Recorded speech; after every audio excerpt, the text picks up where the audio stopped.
Hey everybody, and welcome to episode 367 of Unboxing Wednesdays for comics arriving in stores on Wednesday, November 8th, 2017.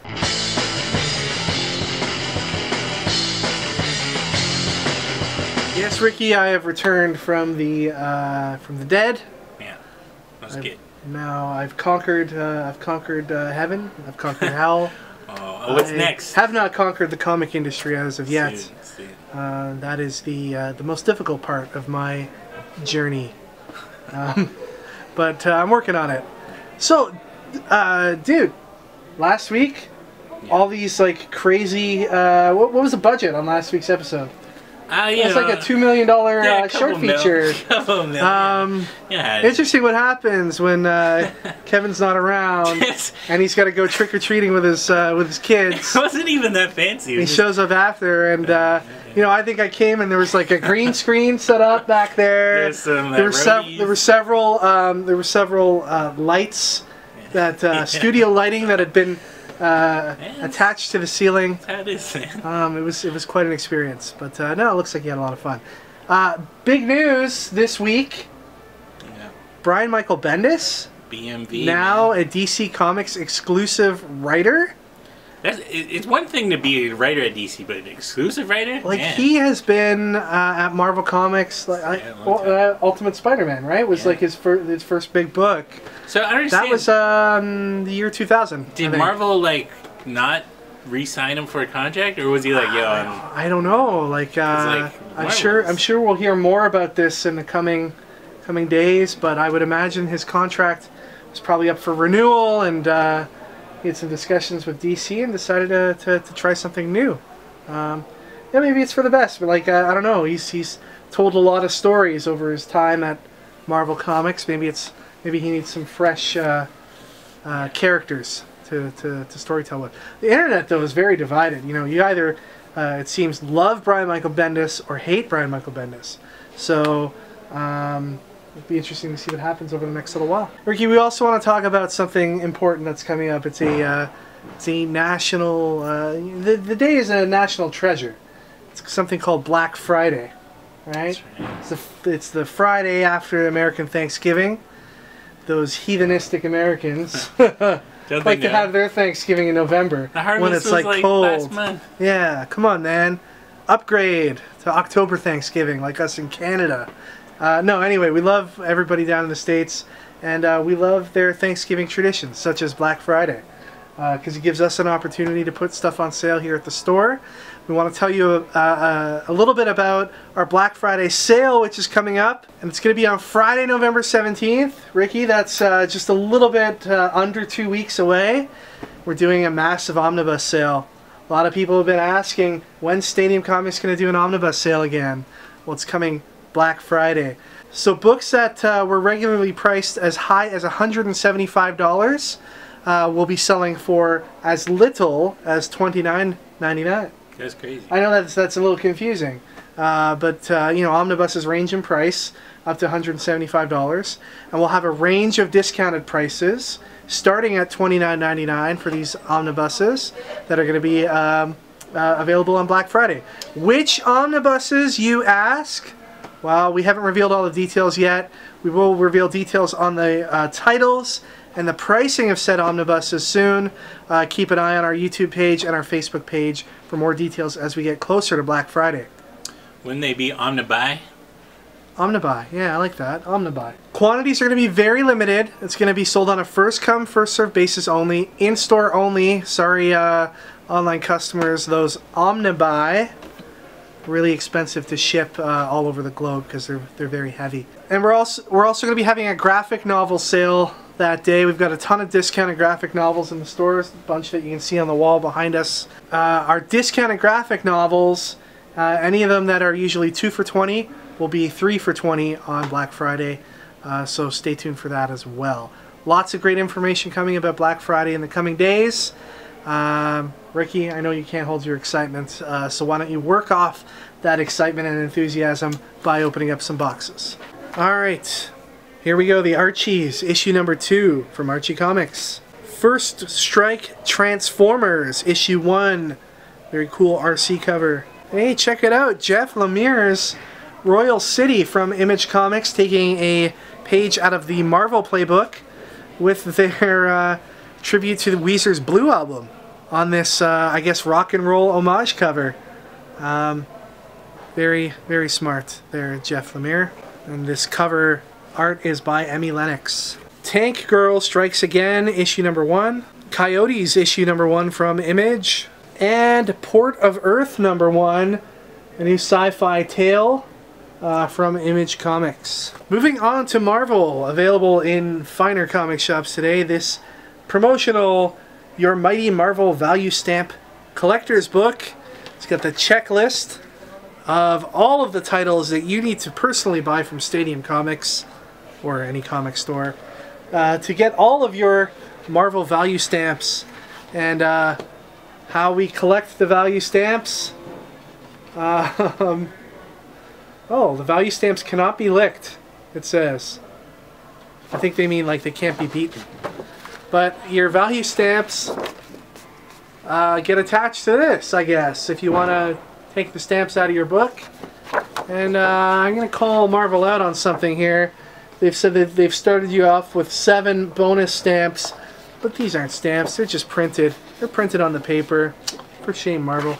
But yeah, pick this up if you are interested in a cool way of collecting your Marvel value stamps. We've got Star Wars issue 38, the action figure variant, and a couple of other variants. Miss Marvel 24. We've got a second printing of Avengers 672, which was the kickoff Marvel Legacy issue for Avengers. We've also got a second printing of Venom number 155, and a second printing of Spirits of Vengeance issue number 1. We've got Venom issue number 157, new on shelves today. Uncanny Avengers number 29. Falcon issue number 2. Jessica Jones number 14. Jessica Jones, of course, one of the huge characters created in the past by Brian Michael Bendis. Moon Knight number 188, the first of the legacy books for Moon Knight. This cool Moon Knight headshot variant. Daredevil number 595, the headshot variant for Daredevil, and this awesome variant here. Master of Kung Fu number 126. Despicable Deadpool number 289. Spider-Man vs. Deadpool number 23, the kickoff legacy book for this book. And here is the variant headshot cover. This one we're really excited about today. It is She-Hulk number 159, the first part of the Marvel Legacy storyline for She-Hulk. And it is beautifully drawn on the inside by our good friend, guest at Stadium Comics, frequent guest at Stadium Comics, Janoy Lindsay, who's also from Brampton, where Stadium Comics is located. And it's awesome to see Janoy getting his opportunity to draw a big book like the She-Hulk Legacy book here for Marvel Comics. We know Janoy is just going to knock it out of the park, and this is going to be the first of many big opportunities Janoy gets. So congrats, Janoy, on the release of this book today. Here's a cool variant. I believe this variant's by John Tyler Christopher, the same guy who does the action figure variants. On the back, it's got a bunch of She-Hulk stats and important She-Hulk appearances, so that's pretty cool. Then we've got the headshot variant and the awesome lenticular variant, paying tribute to the Incredible Hulk.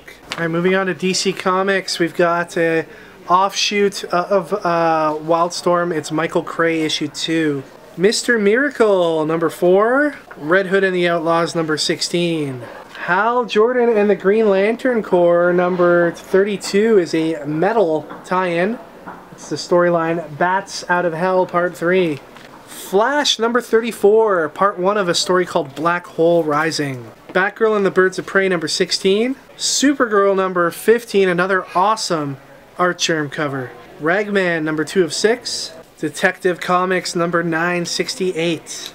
Titans number 17. Here's the awesome Harley Quinn number 31 Frank Cho cover. Suicide Squad number 29 with a Tony Daniel cover. Wonder Woman number 34 celebrating 700 issues. Action Comics number 991.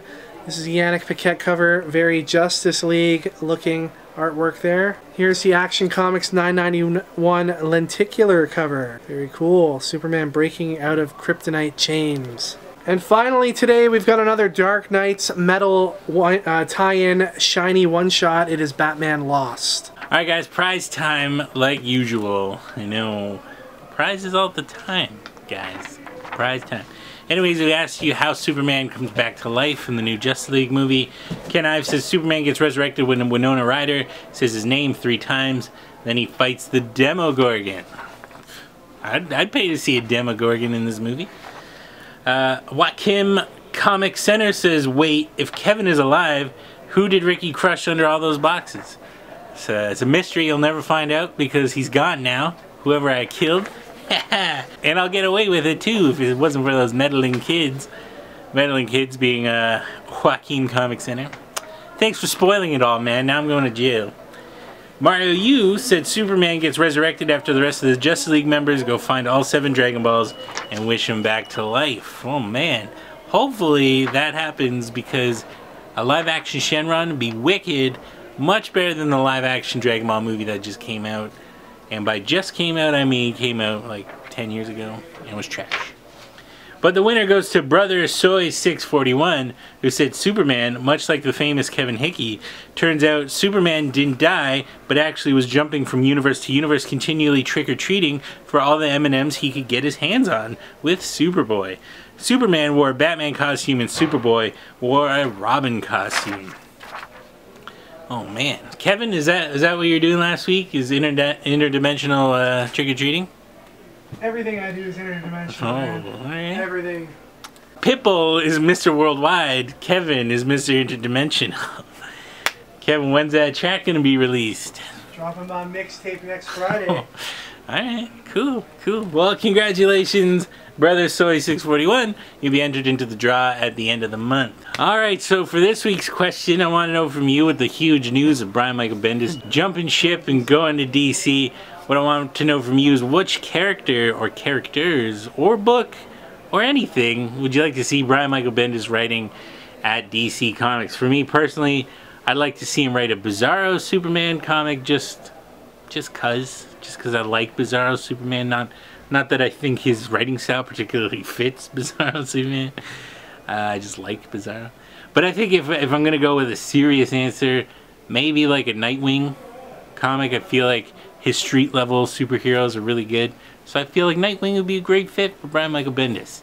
So let us know in the comments what you think Brian Michael Bendis should be writing at DC, and the winner will be entered into the box at the end of the month. Alright everybody, that is it for this week. Thank you once again for watching. Please remember to stay tuned for all the details on our Black Friday sale coming up on Friday, November 17th. And also stay tuned for details on local comic shop day, which I believe is the weekend after that. It's going to be an action-packed couple of weeks, Ricky. How are you going to choose to spend your money? I'm rich, man. I can do them both. Lots of crazy stuff happening. Thor Ragnarok just came out. We got Justice League about to come out. Brian Michael Bendis jumping ship. The only place where you're going to be able to get news on any of this stuff is right here on Unboxing Wednesdays, where we talk about all the comic news that's fit to print, of course. Do we do that? Yeah. Do we print anything? I mean... No, we don't. On film, I think I just lied. I think I just lied to everybody. Anyway, connect with us on any of the websites you see listed here on the screen. We'll see you guys all next time for episode 368. Take care and enjoy your comics this week.